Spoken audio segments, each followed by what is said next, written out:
حضرت عبداللہ ابن عباس رضی اللہ تعالیٰ عنہ سے مروی ایک روایت ہے، میں ایک دن حضور کے پیچھے بیٹھا ہوا تھا، سواری میں حضور کا ردیف تھا، تو حضور نے فرمایا، اے بیٹے، اے لڑکے، میں تجھے کچھ کلمات سکھاتا ہوں، تو اللہ کے حقوق کا خیال رکھ تو وہ تیری حفاظت فرمائے گا، تو اللہ تعالیٰ جل شانہ کے احکام کی حفاظت کر تو اسے اپنے سامنے پائے گا۔ اذا سألت فاسأل اللہ، جب سوال کرے تو اللہ سے ہی سوال کرے، اللہ سے مانگنے کا مزاج پیدا کر لے کہ فرمایا تمہارے جوتے کا تسمہ بھی ٹوٹ جائے تو وہ بھی اللہ سے مانگو۔ ضرور بازار میں جاؤ دکاندار سے، لیکن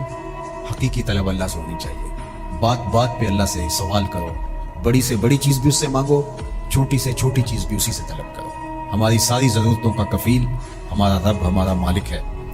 تو دوسری نصیحت یہ کی کہ جب تو استعانت طلب کرے، مدد طلب کرے، تو اللہ سے ہی استعانت طلب کرے۔ وعلم، اور جان کہ اگر ساری امت، سارے لوگ، پوری قوم جمع ہو کے تمہیں فائدہ پہنچانے کی کوشش میں لگ جائیں تو تمہیں وہی فائدہ پہنچا سکتے ہیں جو تیرے لیے تیرے رب نے لکھا ہے۔ اور فرمایا وَإِنِ اجْتَمَعُوا عَلَىٰ أَن يَضُرُّوكَ بِشَيْءٍ، اور اگر تمہیں نقصان پہنچانے کے درپے ہو جائیں، لَمْ يَضُرُّوكَ إِلَّا بِشَيْءٍ قَدْ كَتَبَهُ اللَّهُ عَلَيْكَ، تو تجھے صرف وہی نقصان پہنچا سکتے ہیں جو اللہ نے تیرے لیے لکھا ہے۔ سارا زمانہ بھی مخالف ہو جائے، تیرا کچھ نہیں بگاڑ سکتا۔ ہاں، تیرے مقدر میں اگر کوئی چیز، کوئی بگاڑ لکھا ہے تو وہ ہوگا، اس کا ذریعہ وہ بن جائیں گے،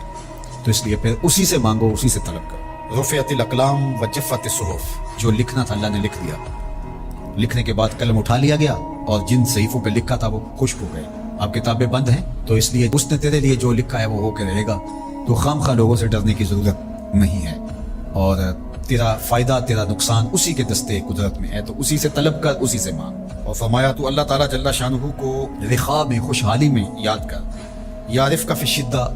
وہ تجھے مشکل میں پہچانے گا۔ یعنی جو شخص خوشحالی کے دور میں اس کے پاس دولت ہے، صحت ہے، تو اللہ تعالیٰ کو فراموش نہیں کرتا، اللہ اس کی بدحالی کے زمانے میں اس کو فراموش نہیں کرتا۔ وعلم، اور جان، ان النصر مع الصبر، کہ جو مدد ہے وہ صبر کے ساتھ آتی ہے، وان الفرج مع الکرب، اور کشادگی جو ہے وہ مشکل کے ساتھ آتی ہے، وان مع العسر یسرا، اور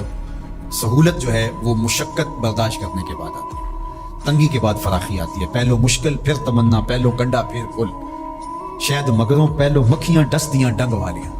تو یہ سب ہوتا ہے، مشکلات، تکلیفیں، آلام، مصائب، ان سب سے گزر کر کے آسانیاں آتی ہیں۔ خود حضور کی زندگی دیکھ لیجئے، مدنی زندگی، مکی زندگی کے گزرنے کے بعد، طائف کے مراحل کو طے کرنے کے بعد آتی، تو ہم ڈائریکٹ اگر چاہیں مکی زندگی کو اختیار کیے بغیر اور طائف کی مشکلات اور سنگلاخ راستوں سے گزرے بغیر مدنی برکتیں حاصل کرنا، تو وہ نہیں پا سکتے، تو یہ اللہ تعالیٰ نے ایک نظام رکھا ہوا ہے۔